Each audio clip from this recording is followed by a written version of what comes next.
Um dos mais simbólicos filósofos gregos, Heráclito de Éfeso, falava já sobre a impermanência há quase ou mais até de 2000 anos. E uma das suas famosas frases, uma das mais célebres frases é: a única constante da vida é a mudança.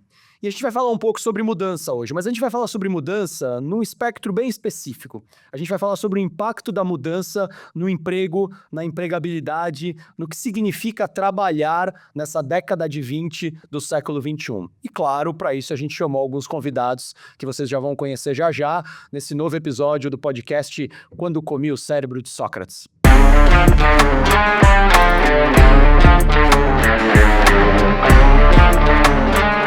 Bem-vindas, bem-vindos todas a mais um episódio deste hoje trabalhador podcast Quando Comi o Cérebro de Sócrates. Voltando aqui com os meus trabalhadores, comparsas, parceiros amados. Todos trabalhando. Primeira vez que a gente tá gravando no ano.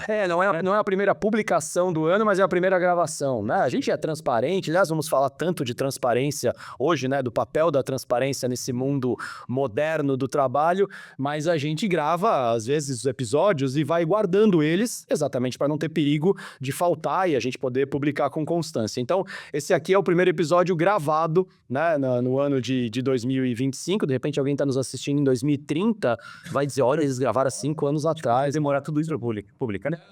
Não, mas é que vai ficar pra eternidade esse papo, né? Falando em eternidade, Sr. Júlio, tudo bem? Tudo ótimo. Maravilha. Graças a Deus, tranquilo. Tá bom. Mestre, tudo bem? Tudo bem? Pai Lu Soares. Hoje teremos então um episódio laboral. Temos um episódio... Adorei, essa foi boa, hein? Boa, episódio laboral. E para um episódio laboral, a gente chamou 3 pessoas, 3 convidados. Muito obrigado por aceitarem bater um papo. Como a gente falou nos bastidores, Sim. É um grande bate-papo, a gente trocar uma ideia, falar um pouquinho. Até estávamos queimando pauta antes, né? Conversando sobre um monte de coisas. A gente convidou o pessoal da ClickJobs. Eu vou pedir para vocês, muito naturalmente, irem se apresentando, falando um pouquinho, aí se vocês quiserem contar um pouco, né, da ClickJobs, mas já queria, na sequência, pedir para vocês emendarem. O que é trabalho hoje em dia, na opinião de vocês? O que é esse mundo moderno, digital, de mudanças, inclusive de comportamento? Conversávamos sobre isso, né? Sobre o conceito VUCA, né? Que talvez muita gente não conheça. Dá um Google, WOKE, né? Mas o Marcão vai explicar um pouquinho melhor. O que tudo isso, digitalização, mudança comportamental, o que tudo isso está mexendo em relação à própria relação do trabalho com as pessoas e das pessoas com o trabalho? Enfim, vão se apresentando aí, vamos trocando uma ideia. Muito bem-vindos, meninos.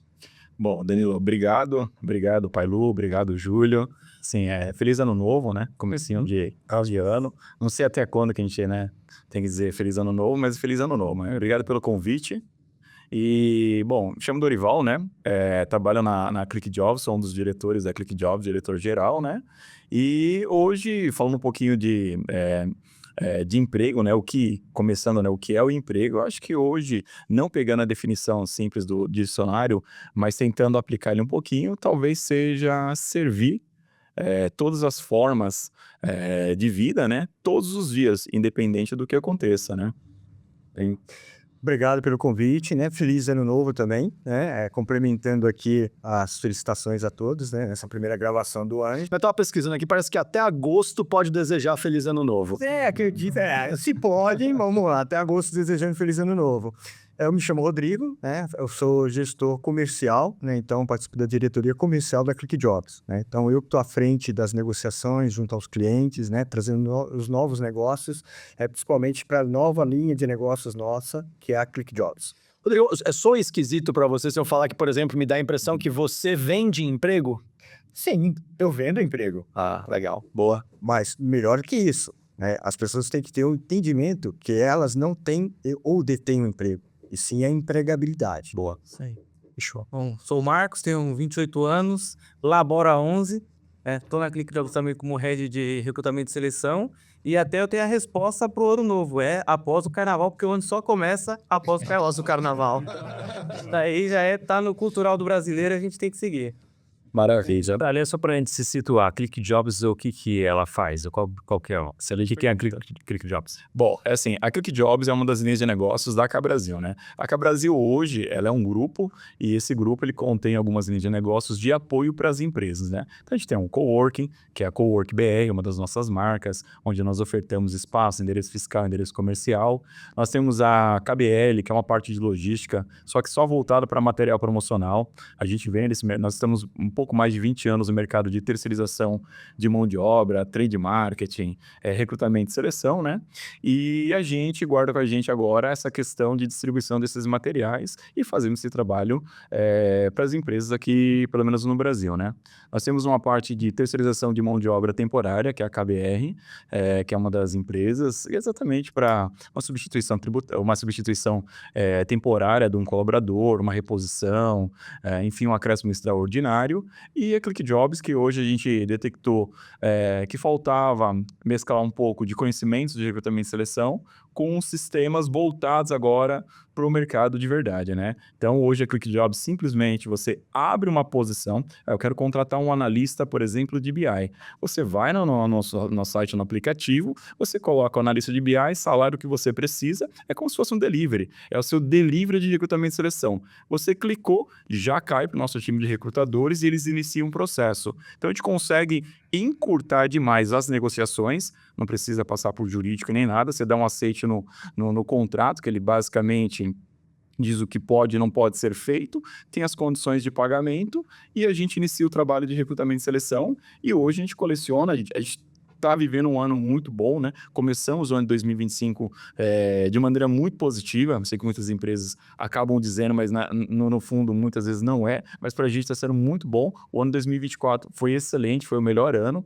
A Cabrasil, ela entra aqui no quinto ano, né, a partir de abril. Então, o ano passado foi o nosso melhor ano de existência e a ClickJobs, ela vem impulsionando demais as nossas estruturas, né? Então, a ClickJobs hoje é uma empresa de recrutamento e seleção inteligente. Ela combina pessoas, combina um workflow, um sistema muito poderoso e inteligência artificial. Então, a gente consegue reduzir o tempo de recrutamento e seleção. Você pode comparar com qualquer outra empresa. A gente vai fazer mais rápido. Vai ter uma coisa interessante nessa mesa aqui, por alguns aspectos. Eu conheci o Dorival quando trabalhamos por pouco tempo juntos numa mesma empresa, né, que foi a Ability, uma agência de trade marketing, que acho que não existe mais hoje, né, fundada pela Tânia. Aliás, Tânia, vem gravar com a gente, você vai me ajudar a falar com a Tânia. Acho que ela deve ter histórias incríveis para dividir aqui com a gente, né? E aí nós nos conhecemos e hoje você ainda, de certa forma, serve ao mercado de trade marketing, quando você falou da logística de materiais. O Pailu me contratou há 20 e tantos anos atrás, quando eu comecei a trabalhar, quase 30 anos. Pode falar isso, denuncia demais a idade, né? Enfim, tinha pra lá alguns anos atrás. Alguns anos. E aí, quando ele me contratou, ele me deu um emprego. E eu tô falando tudo isso porque eu trabalhei com o Pailu na Diageo, então ele me contratou naquele momento e eu tinha um emprego lá. Aí eu saí e fui trabalhar com consultoria, como empreendedor, numa consultoria montada por uma outra pessoa, mas que me acolheu ali. E depois de um tempo eu quis sair e voltar a ter uma experiência como empregado, porque meu filho tinha acabado de nascer, enfim. E aí eu achava que eu precisava de um emprego. E eu até precisava, mas eu achava que eu tinha que encontrar um emprego. E aí, usando o network, a Vanessa Pisano, que sempre nos assiste também, né, tinha sido parceira, estava trabalhando na Ability, me indicou para uma vaga. Por que eu estou contando tudo isso? Porque hoje, muitos anos depois, eu não tenho mais a ilusão de que se um dia eu quiser voltar para o mercado, eu tenho que procurar um emprego. Porque se eu procurar um emprego, encontrar um emprego, e o que eu preciso é de um emprego, então eu preciso montar minha própria empresa, porque aí o emprego vai ser meu. Porque aí o CNPJ é meu, a vaga que eu tiver naquele CNPJ é minha. Mas se o CNPJ é meu, provavelmente eu nem preciso de um emprego, porque aí eu sou empreendedor, eu sou o dono do meu próprio negócio. O fato é que as pessoas podem cair já logo de cara numa primeira falácia quando elas acham que no momento em que elas passam num processo de seleção, via ClickJobs, via processos, né, Marcão, tradicionais ali de indicação, de conversa, etc., elas se tornam donas daquele emprego. Aquela vaga é delas. E aquela vaga não é delas. Aquela vaga é do CNPJ. Aquela vaga está emprestada para elas. O emprego está emprestado. Mas tem uma coisa que sempre vai ser delas. Eu já discuti isso bastante, queria muito ouvir vocês. Pailu, que tem muita experiência no mundo corporativo. Júlio, que fornece empregos, né, no seu escritório de arquitetura. o emprego é da empresa. O que é do indivíduo é a empregabilidade. Mas um monte de gente talvez confunda um pouco esses termos, né? O próprio termo empregabilidade. Como é que vocês veem isso tanto na ClickJobs quanto na tua experiência, Pailu, na tua vivência lá no escritório na Del Valle, Júlio? Emprego e empregabilidade, como diferenciar essas coisas? Bom, Danilo, é assim, o emprego hoje, como que eu estou enxergando, né? Ele é um casamento. Então, na verdade, quando você entra numa empresa, você inclusive incorpora o nome da empresa como um sobrenome. Ah, eu sou o Dorival da ClickJobs. É o dia que eu saio, muitas vezes, dependendo o quão apaixonado você era pelo que você fazia, quando você sai, você tira esse sobrenome. Você tem dificuldade, inclusive, de tirar. E aí acaba levando algumas pessoas até a depressão. Então, o emprego realmente é uma coisa muito importante para todo mundo. É onde você ganha o seu sustento. Você sustenta a sua família, você se sustenta, te ajuda a crescer como ser humano, servir, né, os demais, porque a nossa proposta é servir. Parece que a gente precisa servir e a vida não deixa a gente tranquilo enquanto a gente não servir o nosso entorno, né? E a empregabilidade, eu acho que é uma boa discussão. O Marcos pode falar bastante, que ele é de uma outra década, aí tem umas agendas bem interessantes. Como realmente eu estou com as habilidades em dia para adaptação do mercado. O que eu quero dizer? Quero dizer que eu precisava de um comercial que atuava de uma maneira. Coloquei sistema. Agora eu preciso de um outro tipo de comercial. Só que agora você vai ter que olhar o online também, que é um terceiro tipo de comercial. Só que agora você vai ter que se adaptar. O cliente quer ser atendido como? Pelo WhatsApp? Pelo e-mail? Que é um presencial? Só que agora eu tenho que compor as minhas habilidades para atender o outro lado. Mas será que essa pessoa está preparada para isso? Um outro ponto muito importante, né? Aqui no Brasil nós temos a CLT, que quando você define um job para aquela pessoa, quando você vai fazer qualquer tipo de mudança, é um pouco mais complicado, porque a pessoa, claro, ela sempre tem que aceitar, mas muitas empresas têm uma velocidade muito rápida de mudança. Será que eu posso colocar ela para fazer uma outra função rapidamente? E aí, agora, a empregabilidade. Ela está preparada para essa mudança ou eu vou ter que desligar para contratar e buscar no mercado? E quanto tempo demora esse processo de desligar? Quanto dinheiro se gasta? Desliga, recruta outro. O que assim, me tira uma dúvida, Dorival, as pessoas hoje, vou reformular, o mercado hoje está numa velocidade, um passo além do regular que as pessoas acompanham. E aí os colaboradores ou as pessoas elegíveis aos determinados empregos, elas não acompanham essa velocidade de atualização. E também não tem com facilidade as ferramentas para poder adquirir essa nova modalidade e estar compatível para cada cargo, inclusive o cargo que ele está, se ele estiver empregado, né? O que, por exemplo, do ponto de vista da ClickJobs, vocês olham para poder aumentar essa aderência, né, do emprego, oferta versus oportunidade, entendeu? De preencher a vaga, né? Porque as pessoas se aplicam, mas a gente está até falando nos bastidores, elas se aplicam muito mais pelo salário, pelo benefício que tem ou pela sobrevivência daquele dinheiro que eu preciso de um emprego, né, do que efetivamente aquilo que eu estou me identificando ou aquilo que eu posso gerar valor. Lembrando que se uma empresa oferece alguma coisa, ela espera no mínimo um valor para aquilo, porque eu estou entregando dinheiro para você em troca das suas horas de contribuição naquela função. Sim. Né? Então, o que é feito hoje? É pensado alguma coisa para poder ajudar esse universo de pessoas a serem melhor capacitadas? Sim. Eu acho que tem alguns pontos, né? O primeiro, do ponto de vista do empresário. Quando você abre uma posição, é um investimento que você está fazendo. Se eu contrato, por exemplo, sei lá, o Júlio, o quanto que ele vai me custar no ano e qual o retorno que eu preciso dele. Então, esse é o primeiro investimento que eu faço nas habilidades que ele possui para entregar o que eu realmente preciso. Acho que o Júlio é arquiteto, eu estou precisando de um serviço, ele precisa executar e vai me custar muito menos se eu for fazer por conta própria. O segundo existem técnicas, né, para você identificar se aquele profissional ele tem um perfil daquela vaga. Aí tem um outro fator agora no mercado, que é qual tipo de emprego que eu estou ofertando. Eu tenho empregos que são mais simples de execução. Eu não preciso ter tantas habilidades criativas, eu preciso só executar. Então, essas vagas de execução, operação de ponta, em teoria, elas são mais fáceis de serem preenchidas. Exemplo, grandes empresas, aplicativos de motoristas, por exemplo, ele precisa de uma pessoa que transporte do ponto A para o ponto B. Qual a habilidade que eu preciso? Transportar. Eu só preciso agora de uma licença do governo para fazer isso. Eu preciso pegar a comida do ponto A para o ponto B, eu tenho uma outra empresa fazendo isso. Quem quiser transportar, é só se cadastrar, que você vai ter pelo menos a sua renda, que seria o seu emprego, que são posições simples. Agora, quando eu estou falando de posições mais específicas, eu preciso de, sei lá, um engenheiro. Eu preciso ter uma formação. Agora a gente vai entrar num outro ponto. Engenheiro de Minas, por exemplo, ele precisa de uma formação, inclusive, específica da engenharia, né? Aí vai dificultando ainda mais. Eu preciso ver. Só que assim, a pessoa que fez, ela realmente ela se identifica com aquela profissão? Porque o que você tem muita gente que é formada num determinado segmento, mas não gosta.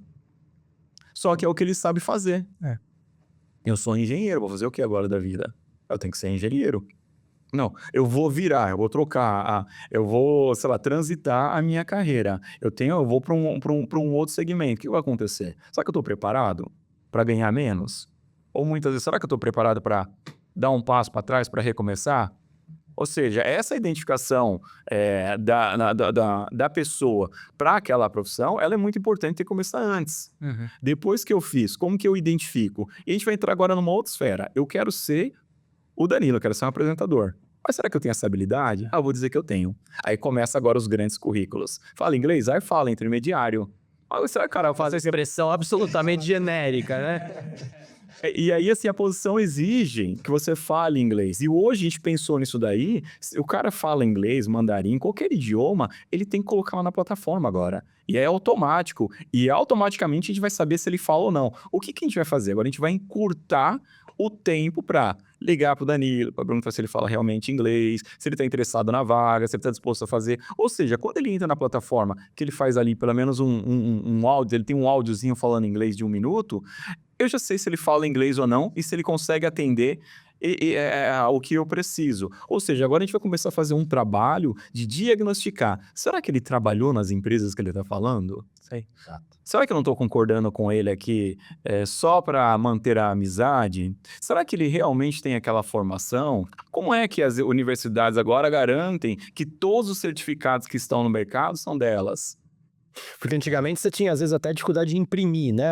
Sei lá, um diploma, vai. Daí era difícil, o diploma vinha num papel especial, com carimbo dourado, etc e tal. Mas hoje no digital, qualquer um, entre aspas, aliás, qualquer um mesmo, contrata ali um sisteminha de inteligência artificial e pede para ela emular um currículo de Harvard com o meu nome dizendo que eu acabei de fazer um curso no último semestre. Exato. Como é que eu garanto que essa imagem é verdadeira e corresponde realmente à minha participação nesse curso? E quer ver um outro ponto interessante? Existem alguns segmentos de mercado, por exemplo, bancário, setor da saúde, logística, que muitas vezes exigem, né, que você tenha os antecedentes criminais apresentados, porque você mexer com pessoas, valores, etc. E a gente precisa de algumas validações que você não tem um histórico em relação a isso. Hoje, por exemplo, a gente está linkado diretamente ao site da Polícia Federal. E aí, claro, tem a LGPD que cuida das informações, tem que preservar seus dados particulares. O candidato, ele disponibiliza ou não os antecedentes criminais para a empresa do outro lado. Só que do outro lado, as empresas também têm que saber quando elas podem ou não utilizar, por exemplo, os antecedentes criminais. O que a gente está querendo mostrar para todo mundo? A transparência nessa relação de confiança. Porque no final, quando a gente estabelece aquele casamento inicial, o que a gente quer é confiança. Eu quero ter a certeza que eu vou colocar o dinheiro em você e você vai entregar o que realmente eu preciso, só de uma maneira muito confiável, sabe? Vão ter valores, informações, segredos que vão ser entregues na sua mão. Só que como que eu acho isso no universo hoje do Brasil? 212 milhões de pessoas, mais ou menos. 38 milhões hoje são formais, que são CLTs. Acho que são 25 milhões são informais. Aproximadamente. E aí tem um outro dado também. Nós temos 11 milhões de analfabetos acima de 15 anos. Como que a gente faz com essa população?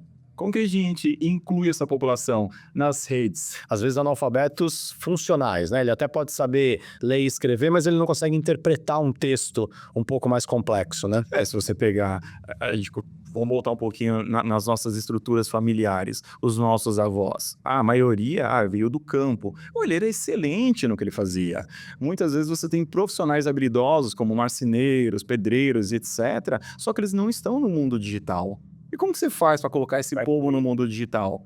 Não consigo contratar ninguém. Mas onde você está buscando? Eu estou buscando nessas plataformas digitais. Mas será que todo mundo está lá?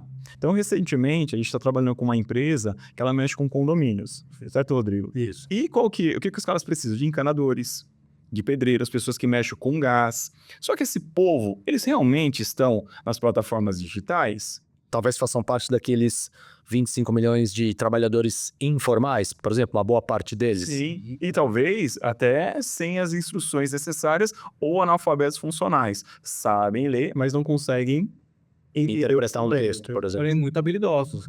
Mas incrível. Exatamente. Eu falei outro dia para um rapaz que mexia com encanamento, né, com hidráulica e elétrica lá o Júlio me deu a honra de fazer o projeto, ele e toda a equipe, né, do Estúdio Del Valle, da casa onde eu moro hoje. E aí, construir uma casa, bicho, é você. Outro dia o Fábio Porchat gravou um vídeo, né, falando, se você quiser perder a sanidade, os amigos, tudo, construa uma casa, né, e tal. É difícil e tal, mas eu ganhei um amigo, né? Não, é verdade, João, muito obrigado, hein? Dá licença, você dá um abraço assim nele, hein?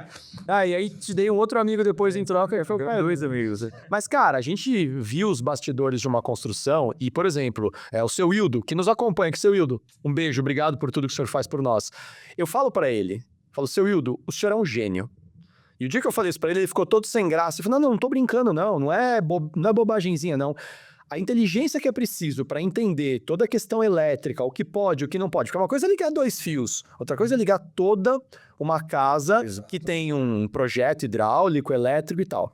É o que você acabou de falar, Marcão. Tem uma inteligência por trás disso, que pode não ser uma inteligência acadêmica, diplomada, mas é uma inteligência brutal que o indivíduo aprendeu na prática. Mas como é que eu acho o seu Hildo? Digamos que você precise contratar o seu Hildo ou pessoas que tenham a expertise do seu Hildo, o conhecimento dele, para eventualmente propor a ele um emprego numa empresa. Se ele vai querer ou não, são outros 500. O seu Hildo é muito bem sucedido como profissional autônomo, mas pode ser que tenha outros indivíduos que queiram ter um emprego. Sim. Como é que você acha esse cara? Essa é uma ótima pergunta. Acho que o problema atual é o vício, né? Que tem muitas empresas, elas acabam sempre usando o mesmo jeito. Então, é sempre online, é sempre o site de relacionamento famoso, é sempre postar lá ou colher aquele currículo, enquanto tem várias outras formas de você alcançar. Então, hoje em dia tem grupo do WhatsApp, grupo do Facebook, tem pequenos jornais das cidades, tem as igrejas, as rádios. Então, tem muitas outras formas muito mais acessíveis. Então, hoje é muito mais fácil. Não muito mais fácil, mas é muito mais... Tem um retorno muito mais positivo você buscar essas áreas fora do padrão, né, fora do comum, porque tem muito mais pessoas acessíveis. Então, como a gente fala sobre notícias, às vezes você confia muito mais numa notícia que seu primo te mandou no WhatsApp do que você vê no jornal. A mesma coisa com vagas. Então, muitas vezes você achar uma vaga online, tem muito para essas pessoas que já não estão tão acostumadas com o meio digital, é sempre um pé atrás, que é diferente de um primo, um irmão, um tio falar, olha, estão contratando lá na empresa da esquina. Então, acessar esses meios que trazem uma confiança, que estão mais aproximados para essas pessoas, costuma ser muito mais vantajoso e ter um retorno muito melhor. Mas pulverizou mais, né, Marcão? Com certeza. Lu, você falou, mas que você tinha falado quando a gente estava tomando café sobre a história da pulverização para várias questões, né? Como tá difícil hoje pela quantidade de informações que tem, de publicações. Uhum. Não, meu ponto é diferente, porque assim, a gente está muito olhando o de hoje. E o de hoje, o que acontece? Tem uma saturação, vamos dizer assim, naquilo que são os níveis que a gente entende que são digitalizados. Então, por exemplo, o LinkedIn, que é uma ferramenta na qual as pessoas colocam um pouco do seu perfil, da sua história, e tá fazer o seu marketing na rede, né? É um Instagram, é um Facebook, só que corporativo, né? Super enviesado, né? Porque semelhante ao que ele falou ali, né? Se você for ver o cara lá no LinkedIn, não, eu sou CEO da empresa, não é? Será? Tem bastante coisa inflada. Tem bastante coisa inflada, mas o meu ponto não é esse. Então, assim, nesse sentido, tá bem saturado, né? Aí, como você vai olhar, seja para buscar um profissional, ou seja, para olhar as empresas, fica mais do mesmo. E aí, o que o Marcão tá trazendo é, talvez, as pessoas de base da pirâmide, né? Que às vezes nem tem acesso ao LinkedIn, o cara nem sabe o que é o LinkedIn, né? Ele nem sabe como manusear direito os aplicativos, poder ter acesso aonde possivelmente teria um potencial de se empregar, né? Então, nesse sentido, eu concordo contigo que a gente tem que falar a mesma linguagem que eles, porque eles não acompanharam, né? Então, o que está acontecendo? Tá criando um distanciamento muito grande, é que nem na camada econômica, né? Ou é muito pobre ou é muito rico. O meio está extremamente ali saturado. E aí o que acontece? Essa base que a gente está falando muito hoje, não tem novos entrantes, né? Ou seja, o público jovem não quer saber de ser pedreiro. Não, por N motivos, mas não é isso. Ser encanador, eletricista, isso aí. Se ele quer saber. Mas tem um fenômeno acontecendo extremamente interessante, que inclusive o brasileiro ele se espelha muito no que vem do exterior, principalmente dos Estados Unidos. Os mais novos milionários americanos, ou seja, na América, né, recebendo em dólar, sabe quem são? Deve ser jovens. São os encanadores, os eletricistas, os instaladores de ar-condicionado, porque não existe essa mão de obra. É toda importada. Ou seja, são imigrantes que estão no país por uma oportunidade de ganhar a vida, que não conseguiram nos seus países de origem, e estão lá provendo serviços, porque a demanda é altíssima e não tem mão de obra. Olha como o negócio está se invertendo novamente. Exato. Né? Porque houve uma migração muito forte para a parte digital e você que está na agenda woke sabe que todo mundo acha agora que o negócio é falar com o digital. Eu vou no TikTok, eu vou no Instagram, eu vou no Facebook e eu quero me monetizar a partir disso e minha vida vai ser assim. Vou lançar um curso lá de Só que alguma você coisa. imagina se na população de 8 bilhões de pessoas, um pouco mais de 8 bilhões, todo mundo resolver só cuidar do digital. Sim. Mas o que a gente vai ver? Vai plantar, vai comer o quê? Né? É isso aí. Mas eu tenho um ponto nessa história. Eu, até por ter construído a casa, nós sentimos muito isso, a dificuldade, às vezes, de um serviço mais específico, até mais operacional, e não tem profissional. E aí não tem profissional no sentido de que os que tem estão super saturados, isso Brasil, né, Pailu? Cara, não tem agenda. Eu preciso instalar aqui as luminárias, não tem agenda. Eu preciso fazer um muro, cara, não tem agenda. Eu tô já com um monte de projeto engavetado. E aí você me perguntava, onde é que tá o pessoal todo que trabalhava antes construindo casas, né? E aqui é muito fácil também, do meu ponto de vista, de um indivíduo que trabalha com intelecto, questionar cadê o pessoal que vai subir muro, que eu mesmo não sei subir um muro, eu não sei fazer uma massa, um cimento. Mas a pergunta é, esse pessoal continua aí, só que esse pessoal, que também são pessoas como eu, como vocês, estão passando, pelo menos na minha visão, sociologicamente falando, por dois grandes fenômenos. Um é o fenômeno da capacitação. Então essas pessoas estão se capacitando mais mesmo. Então há 20, 30 anos atrás, fazer uma faculdade ainda era um troço, talvez 30 anos atrás, um privilégio. Quando eu entrei na faculdade, não era qualquer um que conseguia. Hoje você tem créditos dos próprios institutos universitários para trazer mais gente, você tem muito mais grupos universitários educacionais e você tem os cursos de especialização. Você tem os cursos hoje de 2 anos, né, que o indivíduo sai daí um tecnólogo, etc e tal. Então você tem uma capacitação. O próprio digital melhorou a capacitação. O cara faz um curso hoje online. Ah, mas tem coisa que você só aprende fazendo. É verdade, mas ele pelo menos aprende uma base teórica mais parruda que antes ele não aprendia. E aí ele pode aprender, inclusive, coisas que fujam só do trabalho operacional. Então, o filho do pedreiro, e aqui eu vou usar expressões genéricas, sem nenhum tipo de desqualificação, né? Vou ficar aqui com o conceito original das palavras. O filho de um indivíduo que era pedreiro. Onde ele poderia aprender uma profissão, na maioria das vezes? Com o pai dele, que era o quê? Pedreiro. Logo, ele ia fazer o quê? Ser pedreiro. E assim o marceneiro. Cara, você vai ter que aprender aqui a marcenaria, primeiro porque os equipamentos estão aqui. Então, se você for querer ser dentista, você tem que fazer uma faculdade, que custa uma grana, tem que comprar os equipamentos, cadeira, etc e tal, e depois você vai ser dentista. Olha, o pai já tem todos os equipamentos aqui, a mãe já tem todos os equipamentos aqui e eu te ensino.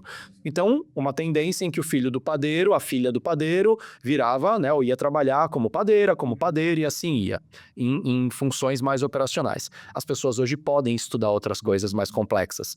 O filho do pedreiro pode fazer um curso, por exemplo, de agente financeiro. Se ele vai ter perfil para isso ou não, se ele tem prazer ou se ele tá indo só pela grana, pelo zum, não sei, mas ele pode. Ele pode fazer um curso de enfermagem online e não necessariamente trabalhar debaixo do sol, tomando chuva, tomando vento, saindo com o dedo todo cheio de cimento debaixo da unha, por às vezes um valor que é irrisório. Então ele pode se qualificar mais. Se ele se qualifica mais, ele já não aceita qualquer trabalho. E depois, você tem, e aí de verdade, né, quem está nos assistindo pode não saber, mas faço questão de dizer, eu não tenho partido político de estimação, eu não tenho político de estimação. Então aqui o que eu vou falar, vou tentar me basear numa informação. Boa ou ruim é uma outra discussão. Nós temos já há muitos anos no Brasil planos de melhoria da renda de famílias mais desfavorecidas economicamente. Já chamou Bolsa Família, já chamou não sei o quê, começou na época do Fernando Henrique, depois passou pelo primeiro governo Lula, continuou em outros governos, passou pelo governo Bolsonaro com outros nomes, agora o governo Lula. Mas o que eu estou querendo dizer? Parte da renda coletada pelo governo em impostos é redistribuída para a população num programa. E aí o indivíduo hoje tem um dinheiro que vem do governo, né, porque ele mantém os filhos na escola ou as condições que o governo colocar como regras para ele receber. Ele, ao mesmo tempo, também se qualificou um pouco mais. Será que ele vai aceitar trabalhar debaixo do sol? Trabalhar ali pendurado, sem segurança, para trocar um cano todo sujo para ganhar uma miséria de salário? Eu vou. Claro que não. E ele tá certo. Sim. Claro que ele não tem que ir lá.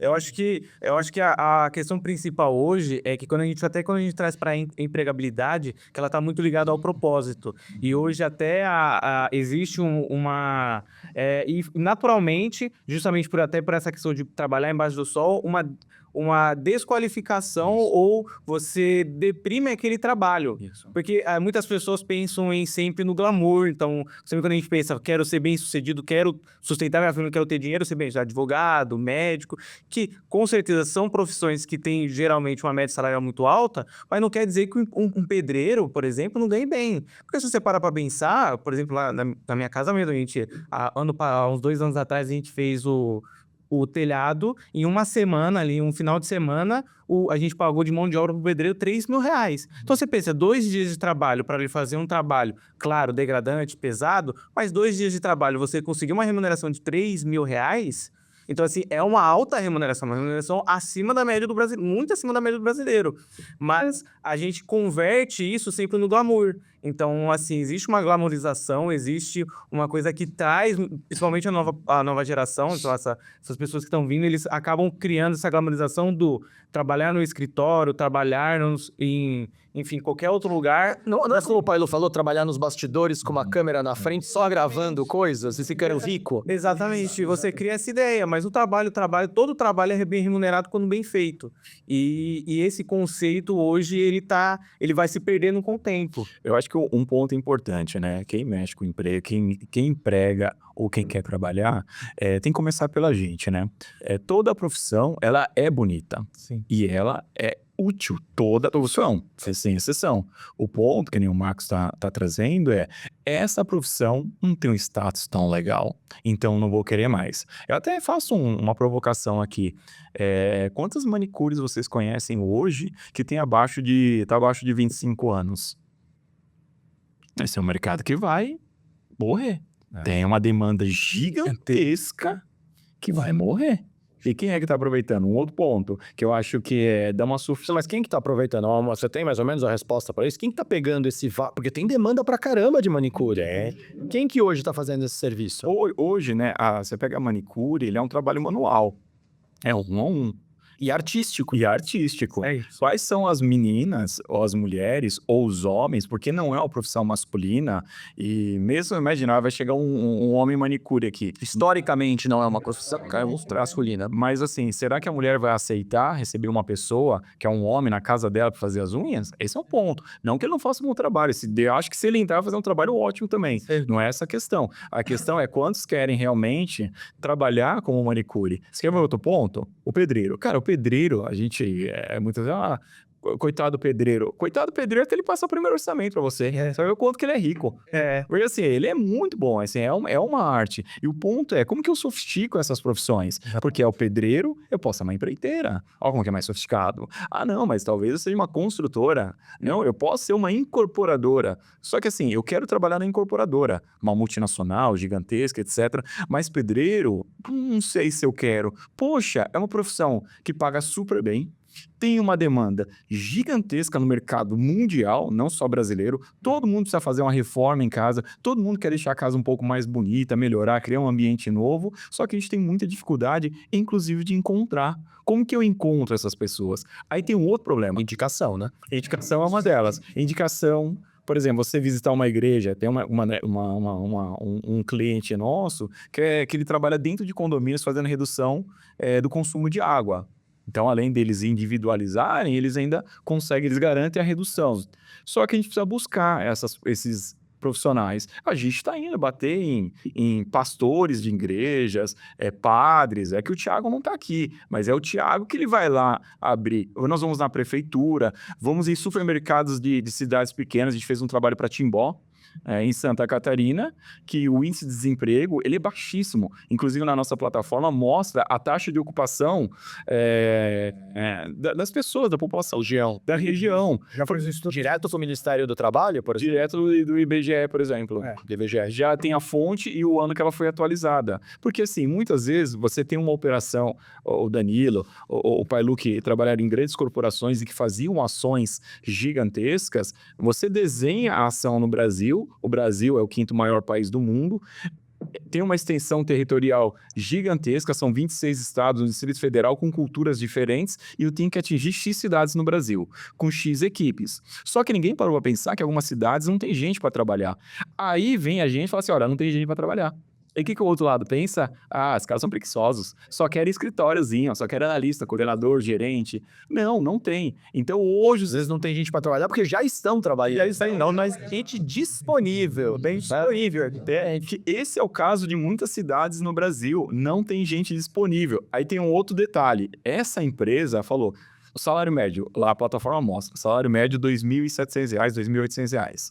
Esse é o salário médio. E a empresa entrou com o salário mínimo.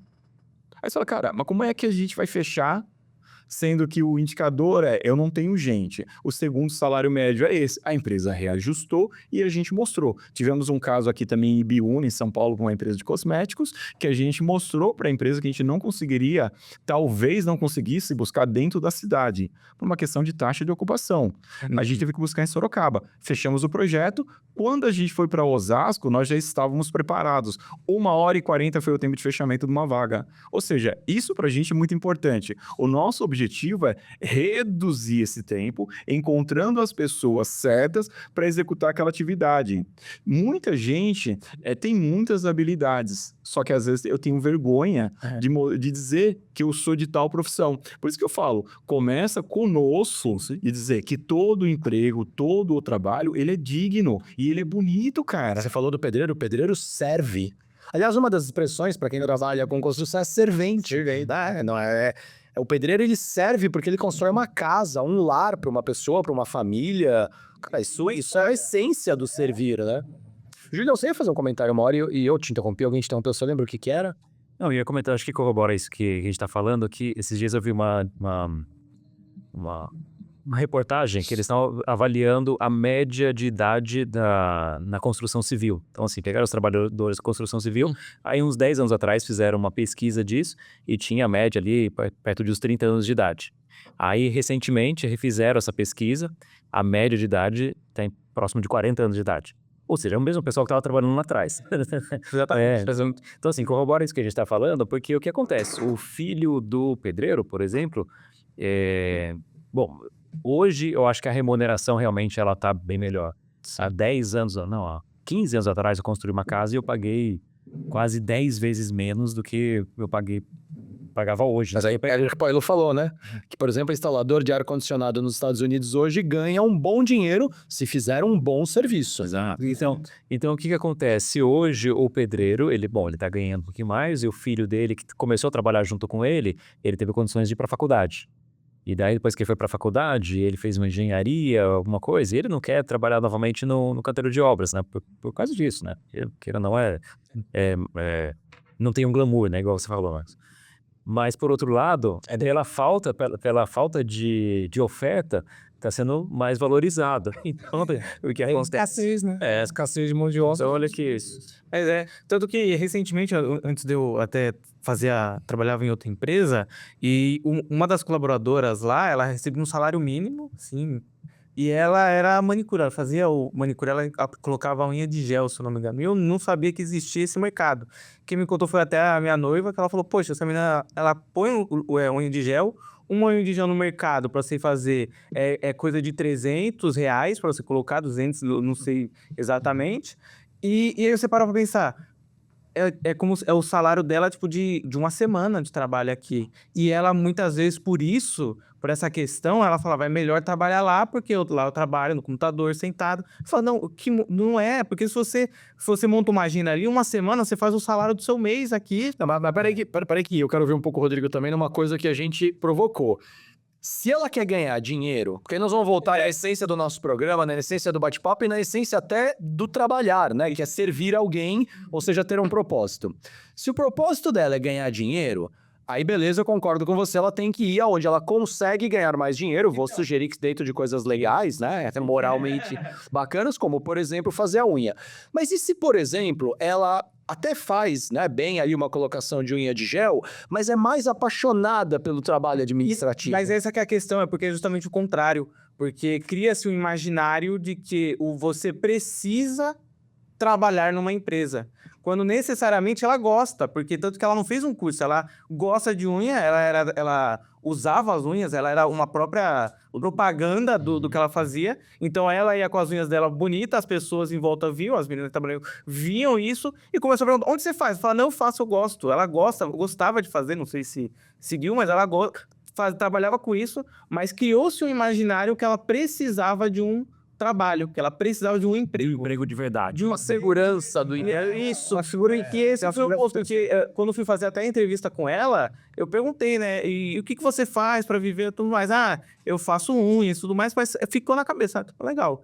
E ela falou, e por que você tá procurando? Porque eu preciso de algo fixo, algo de verdade, o termo, um emprego de verdade. Porque que não é dela. Que não é dela. Não é dela. Justamente por isso, então não é um propósito, não é um gosto, é um glamour. Um rótulo, uma crença, muitas vezes, né? Eu estou lá, a carteirinha tá assinada. E o Richard Barrett fala, é uma crença limitante, né? Eu vou defender um lado dela uma certa segurança também, né? Porque eu entendo também que a ocupação que ela tava suscetível a todas as oscilações. Então, eu acho que as pessoas buscam a segurança também, né? E aí já entra mais 2 itens no caso dela, né? Uma, que é ser versátil, tem versatilidade. E outra, a adaptabilidade, ou seja, há um novo desafio. Uma coisa ela conhece que é do que ela faz, que é o fazer unha, enfim. E outra é o desafio de ir para o mercado de trabalho. Ok, talvez por uma segurança financeira maior, enfim, uma estabilidade, mas ela tem que se adaptar ao novo, ao que ela ainda não conhece. E é curioso, né? Ela é a manicure, mas eu preciso ir pro mercado de trabalho. Mas peraí, Isso aí. Você tá que manicure não é uma profissão, não é uma atividade, né? Se ela estiver escutando aí, até falo, pô, eu espero que você tenha seguido com isso daí, porque pelo menos nunca coloquei uma unha de gel, mas todo mundo que falou que colocou com ela falou super bem. A minha noiva até falou que, poxa, ela é muito boa e tudo mais, você via lá a unha. E, poxa, aí é um trabalho. Então, assim, eu acho que no final das contas as pessoas, elas buscam valores que muitas vezes a sociedade cria esses valores que não atendem ao seu objetivo, o seu desejo e nem às suas necessidades, muitas vezes. Porque, obviamente, em relação de remuneração, ela consegue atingir patamares muito maiores trabalhando por conta com a manicure do que um CLT recebendo um salário mínimo. Então, deixa eu dar um exemplo de uma história que eu li uma vez naquele livro Monge Executivo, famoso livro. E não sei se vocês vão lembrar essa história, vocês já viram, mas ele conta assim de um cara que ele era um operador de empilhadeira. E o cara, ele trabalhava numa fábrica lá, ele operava empilhadeira, o cara era muito bom, assim, fora da curva, assim, ele era o melhor empilhador de empilhadeira operador de empilhadeira que tinha na fábrica, e daí, naturalmente, a empresa, querendo valorizar ele, promoveu ele. Ele passou a ser agora o chefe dos operadores de empilhadeira. E aí, o que aconteceu com isso? Ele passou a cuidar das pessoas que faziam aquela operação. Ele parou de trabalhar na empilhadeira, né? Ele começou a cuidar de pessoas agora. Só que ele não era bom em cuidar de pessoas. Ele não gostava de cuidar de pessoas. O que ele gostava e o que ele era bom era trabalhar na empilhadeira.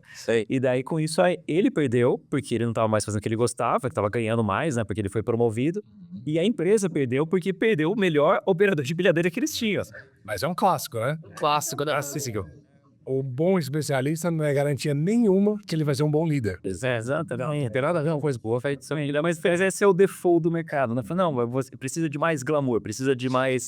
Você precisa... Mas sobre essa questão da liderança, o Pailu tem uma vasta experiência. Pailu, assim, eu sei que você não vai saber o número exato, mas quantas entrevistas você já fez na vida para identificar se aquele candidato tinha perfil para aquela vaga? Tem até uma brincadeira nossa de mercado que é assim, eu sempre nas empresas que eu passei, não foram muitas, mas por muito tempo, né? Eu podia ter 2 cadeiras. A minha cadeira, que às vezes, por várias vezes passou pelo comercial, pelo trade, pelo marketing, mas uma outra cadeira que era de RH. Porque, apesar de não ter formação em psicologia, eu conseguia compreender muito bem as pessoas, fazer boas leituras até não verbais, né? E fazia muita entrevista, muito filtro, muita curadoria de candidatos. Então, sei lá, passou mais de 1.500, 2.000 pessoas por mim, né? Em entrevistas diretas, tá? Presenciais, principalmente. Então, assim, a gente acaba desenvolvendo um outro lado de entendimento do ser humano, né? Mas, enfim, a questão aqui não é... como é que eu posso dizer? Essa empregabilidade, né? Ela não... Nossa, eu perdi o ponto, cara. Não, eu tava te perguntando sobre a questão das entrevistas, porque como a gente falou de liderança, uma das... Sim, Vai lá. é a questão seguinte, você trabalha uma pessoa numa posição, e aí ela vai se desenvolvendo e vai sendo destaque naquilo, né? Bom ponto. Você vai querendo reconhecer nela que ela tem capacidade de crescer e se desenvolver. Mas às vezes é nem relação o que ela quer, tá? Sim. E aí, em algum momento, não tem mais como remunerá-la, reconhecer por dinheiro, né, aquela posição. Então, qual é o próximo passo? Liderança. Perfeito. Dá um cargo. Só que você dá um cargo para a pessoa achando que é o melhor para ela e, de repente, você acabou com aquela posição e não conseguiu ainda salvar aquele indivíduo na posição de liderança. Mesmo tentando capacitar, mesmo pegando pelas mãos, né? E tentando desenvolvê-la um novo desafio. Então, por algumas situações, a gente tem que ter a compreensão de que, às vezes, e não entendo isso como uma má expressão, mas ter excelentes carregadores de piano, né, do que ter um monte de líder que vai dizer onde colocar o piano, né? Porque se você realmente não tiver quem carrega, como é que vai andar a economia? Exatamente. Né? Eu tenho uma teoria, eu acho que vai substituir. Se a gente não achar uma solução para isso, vai substituir tudo por robô. Essa história de que, mas não tem mais ninguém hoje que quer fazer um muro. Tem sim, tem robô que você vai programar, ele vai já preparar a massa, ele vai ler o programa, né, que o engenheiro fez, né, o desenho que o arquiteto fez, tudo digital, ele já vai lá no infravermelho, pegar os tijolos, preparar a massa e ele vai fazer o muro sozinho. Aliás, já tem isso.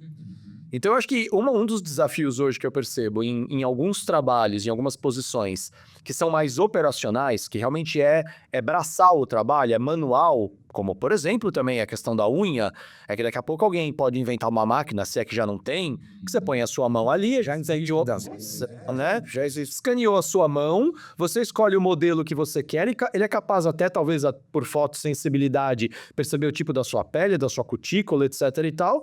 Você vai pôr ali e muito mais rapidamente ele vai fazer sua unha, com detalhe.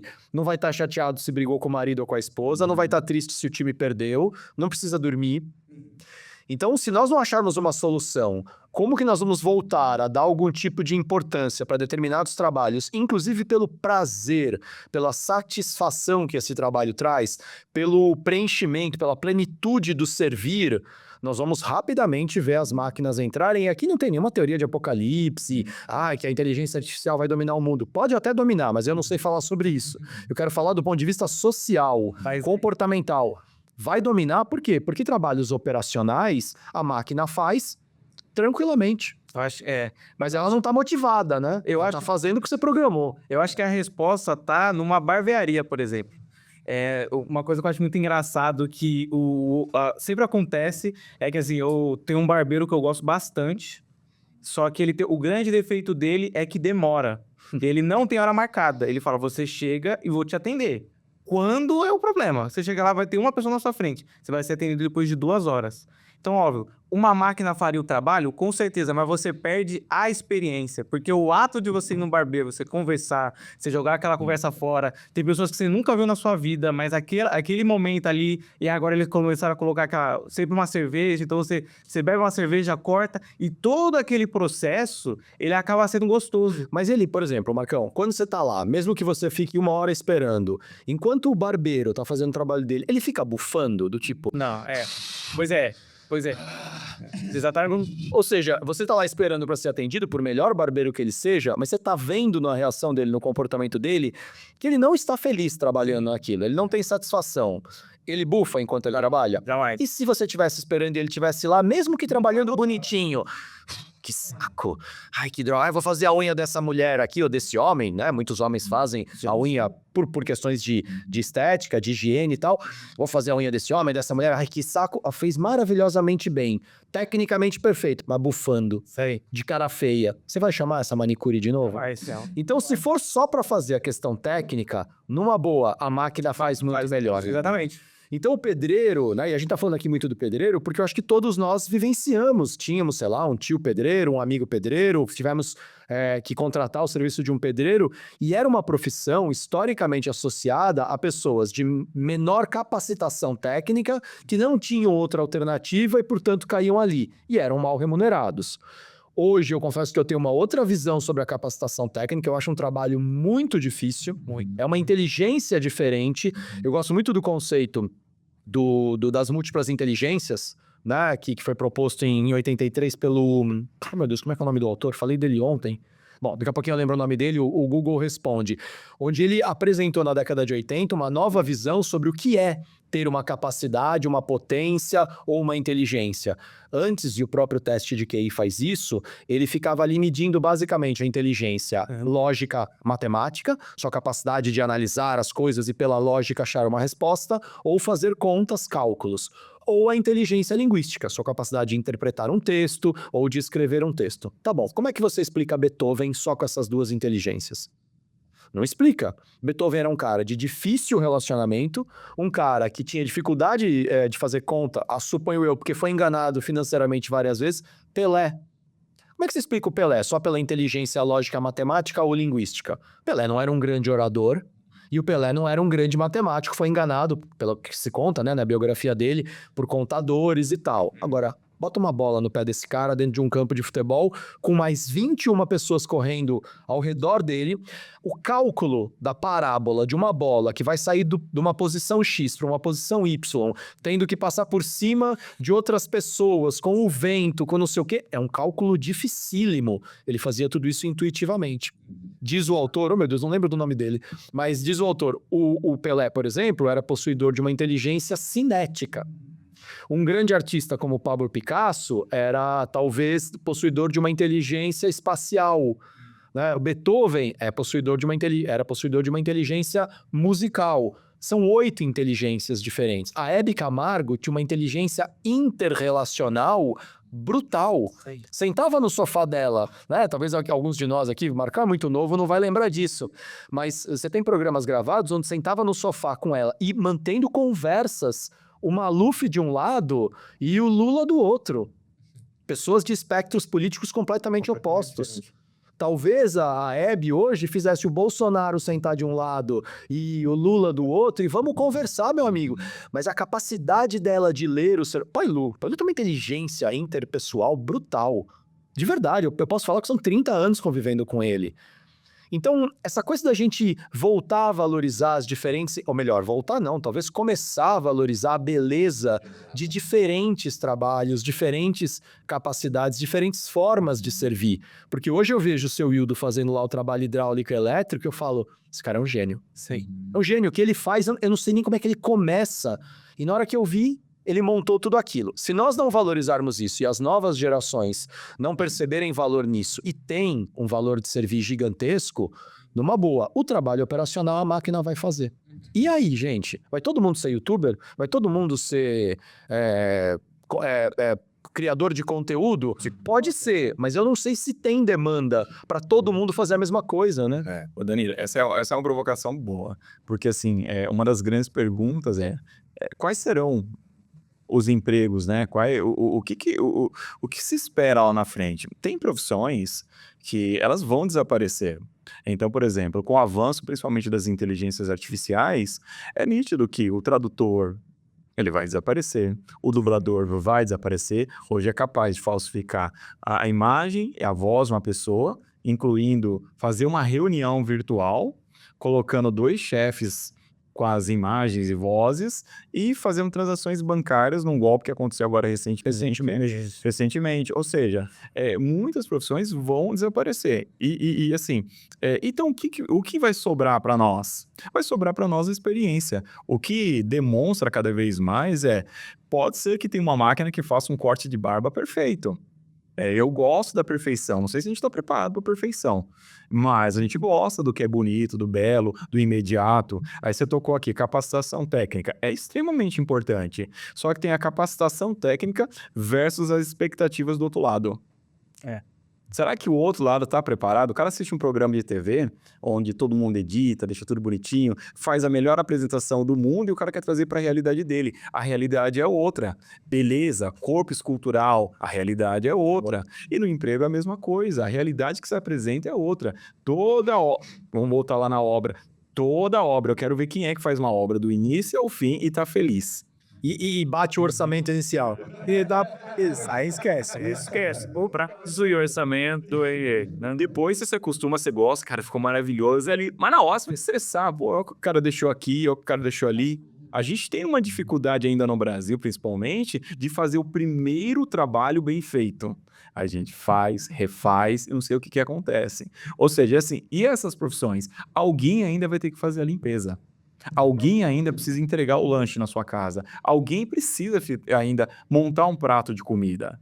Eu acho que essas profissões ainda estão distantes demais. Mas você não acha que hoje, se houver uma falta de gente, de ser humano disponível a fazer isso, e eu falo ser humano, mas eu também sou um ser humano e eu, por exemplo, não estou disponível a fazer isso, não é o que eu quero. Mas se um montão de gente não quiser, daqui a pouquinho um robô não começa a pegar um drone e trazer a comida na minha casa, um robô vai lá e separa a comida. Mas já está acontecendo. Gente. Acontecendo. Na China, tem entrega de comida por drone. Não é possibilidade, é fato. Está acontecendo. E aí, gente? Só que o meu ponto acho que é outro.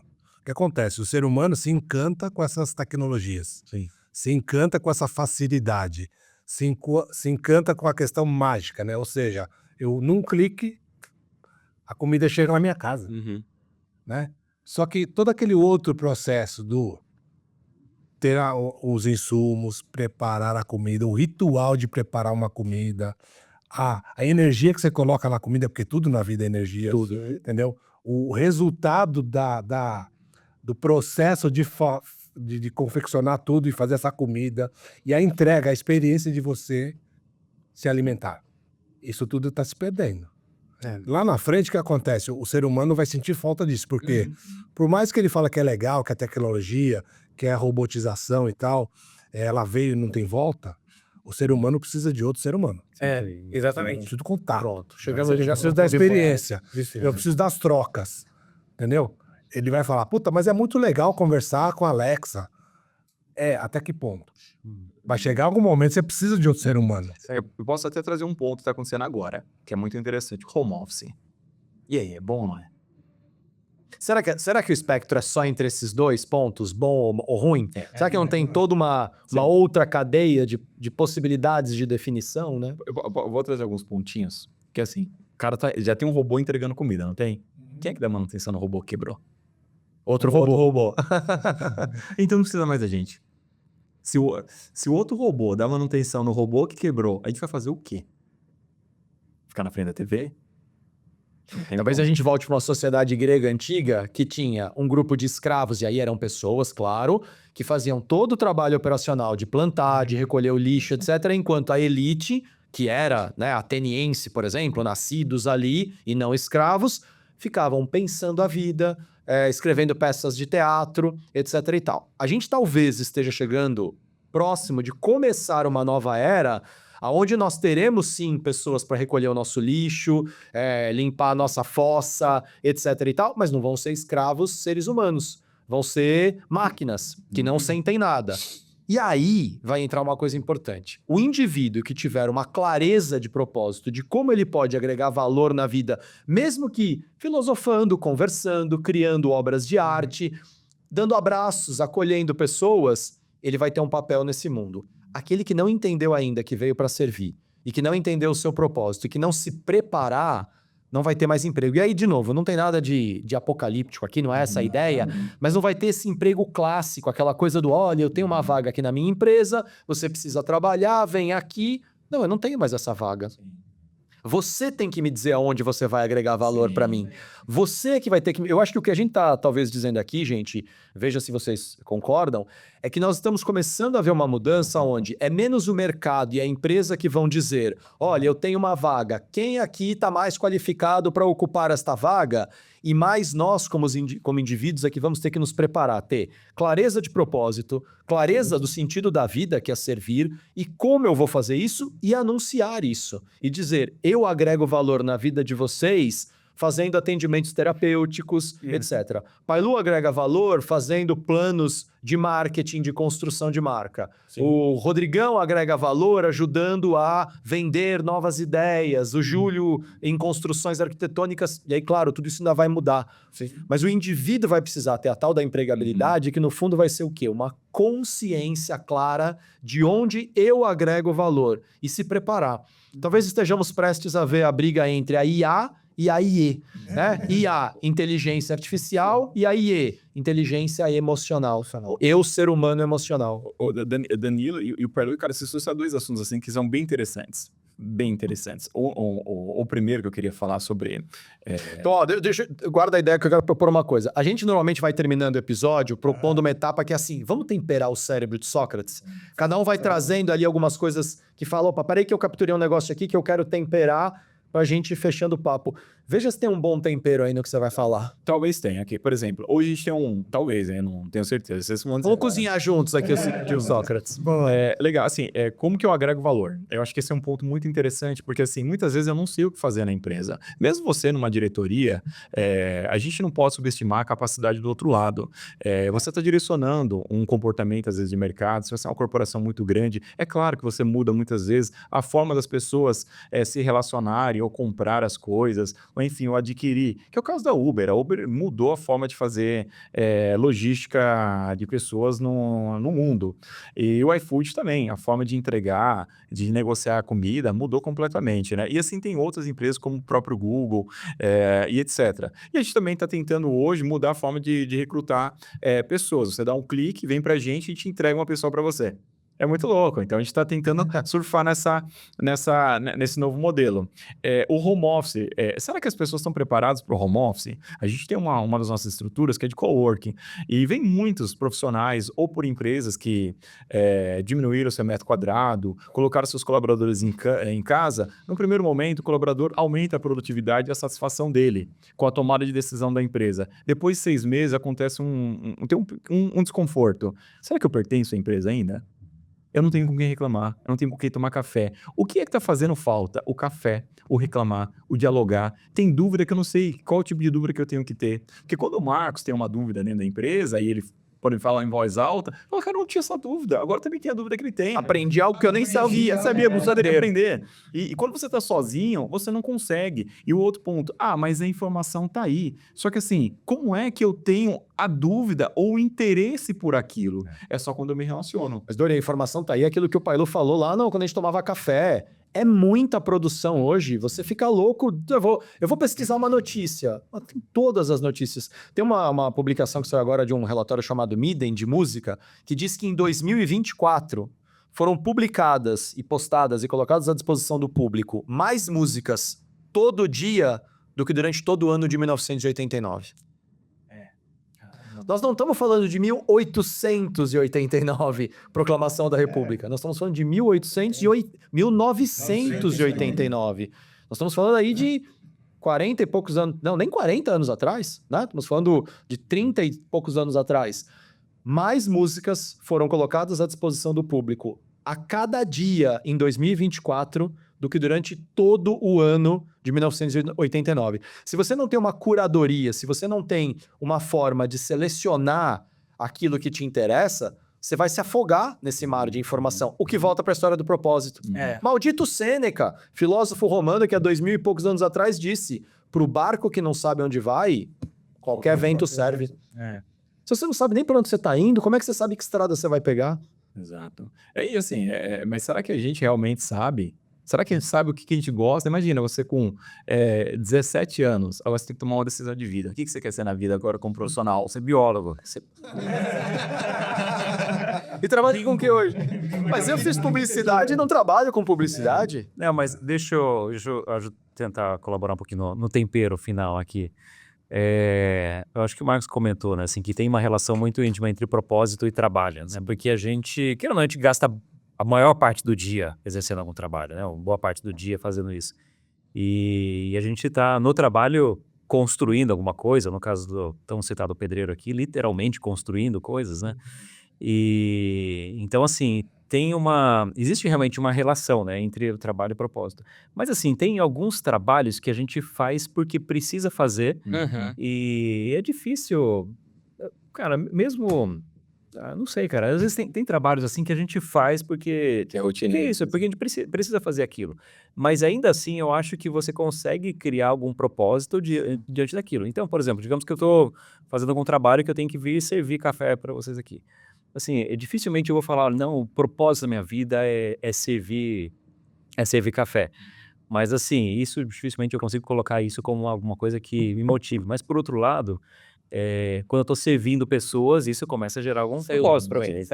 Então assim, a gente precisa também ter essa percepção que o trabalho não é só aquilo que eu estou executando, mas tudo que eu estou conquistando com aquele trabalho. Eu acho que eu tenho um negócio bem legal para contar. Essa questão de propósito, eu acho que conta bastante. Quando eu comecei a trabalhar até com o Dorival, quando eu era jovem aprendiz lá, eu não queria trabalhar com recursos humanos.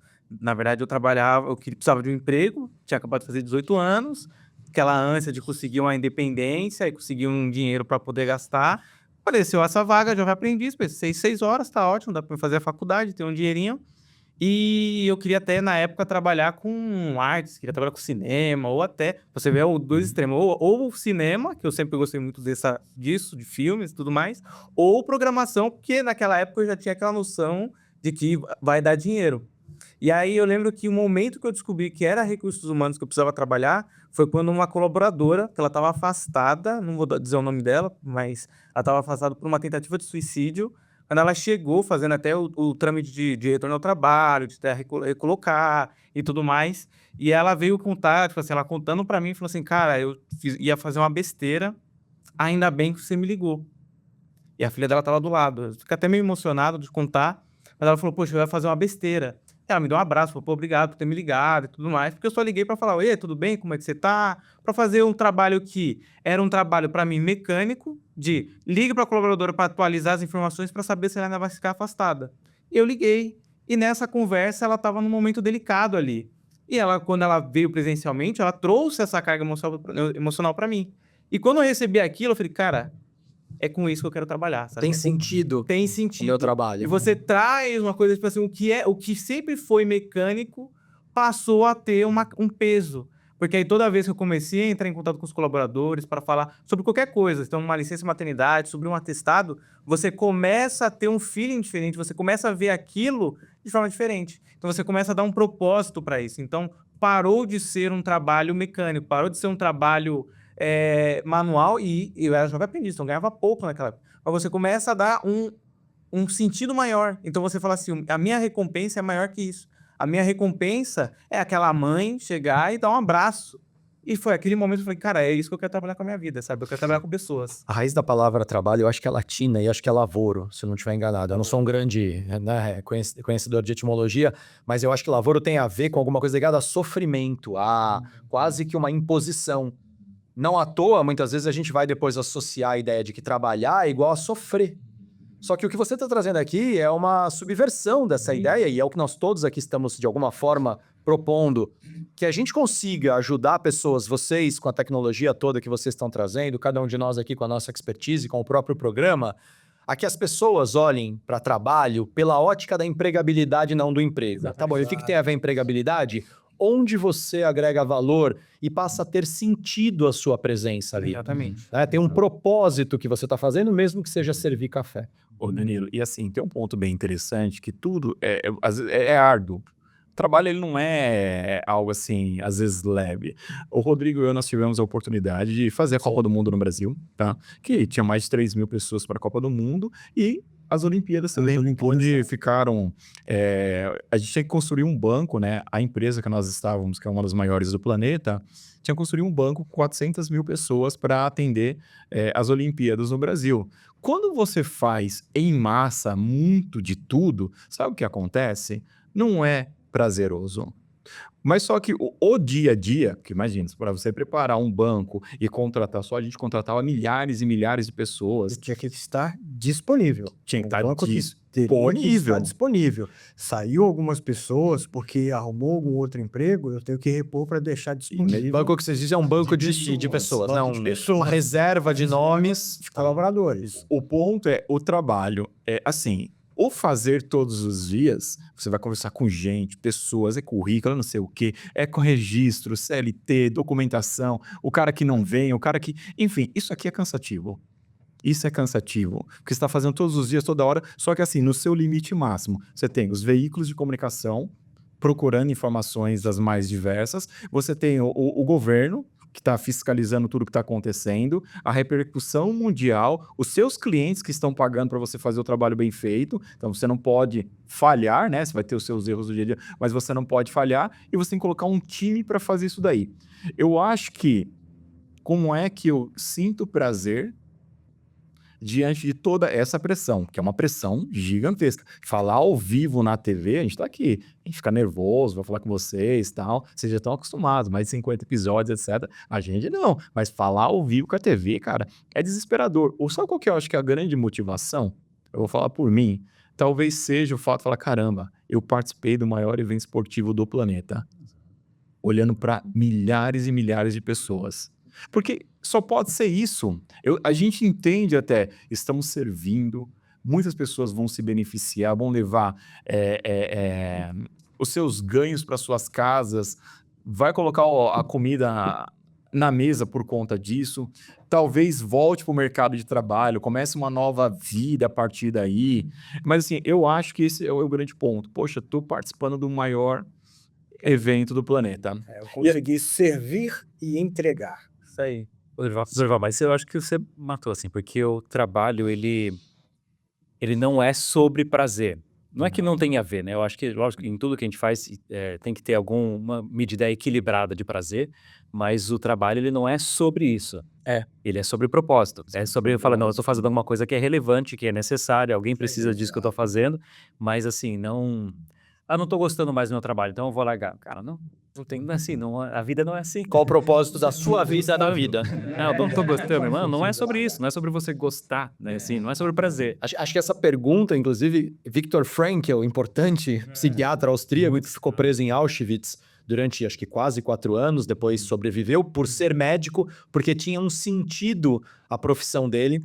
O que ele fazia, aquilo que ele sabia fazer, tinha uma utilidade, um propósito, mesmo dentro de um campo de concentração do inimigo. né? E ele sobrevive, sai, continua a obra dele, cria toda a logoterapia, né? Logoterapia. Enfim, e ele tem uma frase que eu gosto muito, eu não vou lembrar as palavras exatas, mas que ele diz, quando as pessoas estão em sofrimento, vocês conhecem alguém em sofrimento? Assim, conhece gente procurando emprego que está em sofrimento? Pois é, ele diz assim, quando a pessoa está em sofrimento, que são basicamente todos nós, né? Estamos sempre em sofrimentos, a gente tem que subverter a pergunta que se fazia classicamente, que é, o que eu espero da vida? E começar a fazer uma pergunta numa outra ótica. O que é que a vida espera de mim? Como eu vou agregar valor à vida? E não como as coisas ao meu redor vão me servir.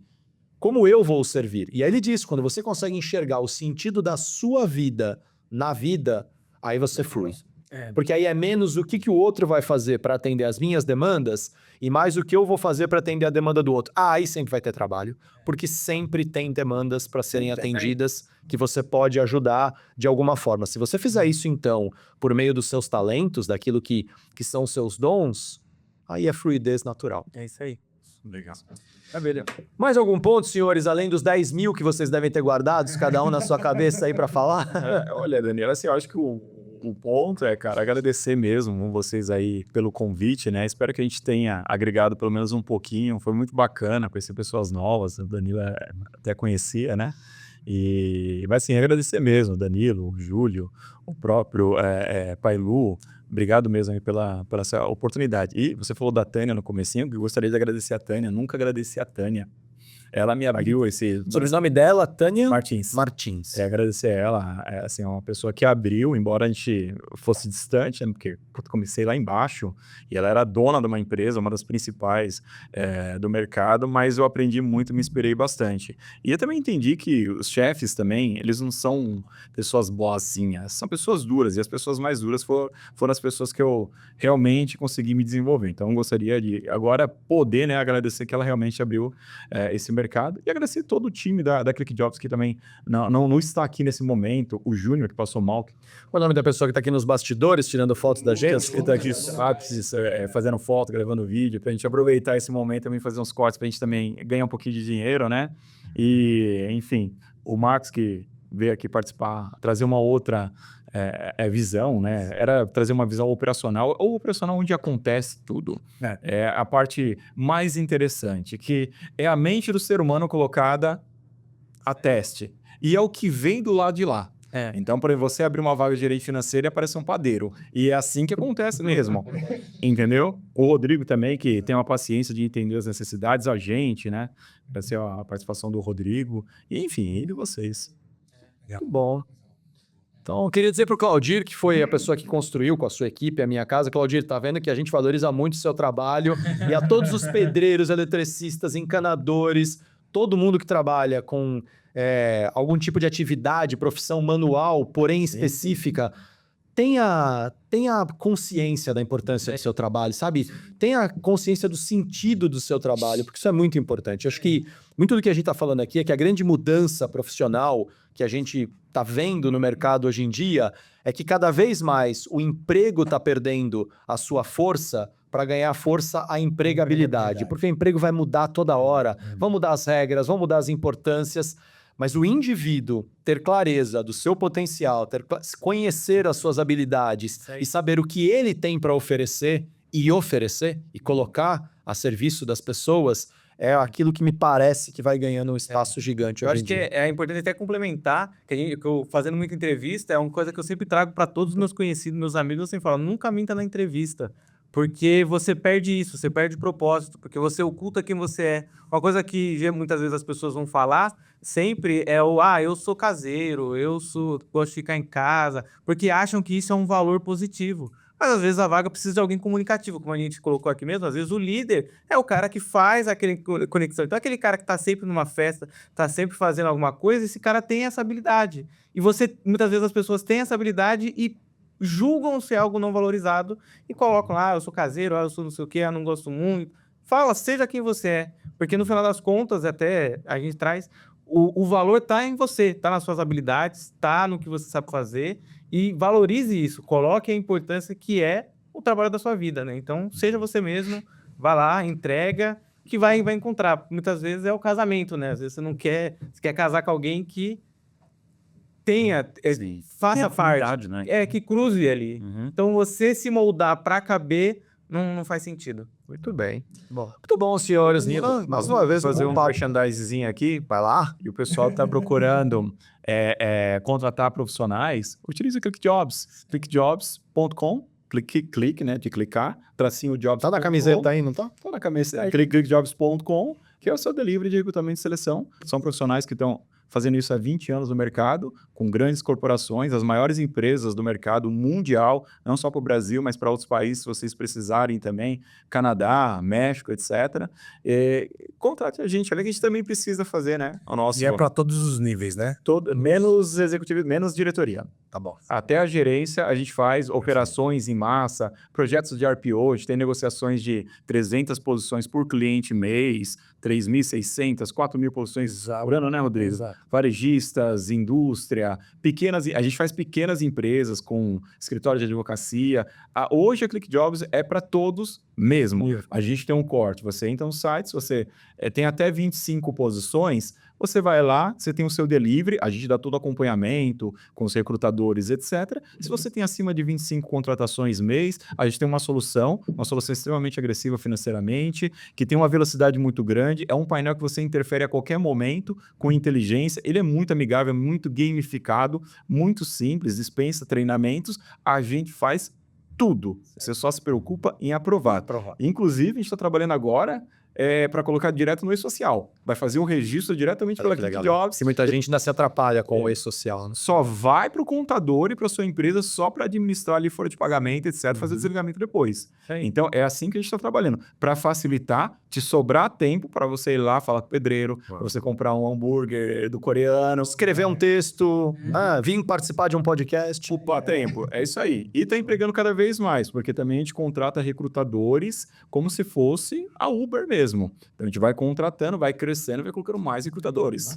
Tá bom? É aberto para você que busca emprego também. O mais importante é você. Unir as duas pontas, Quero né? ter a oportunidade de conversar com você, que é isso daí que é o que a gente faz com gosto. Muito bom. Marcão, Dorival, Rodrigo. Bom, meus irmãos, Pailu, Júlio, super obrigado.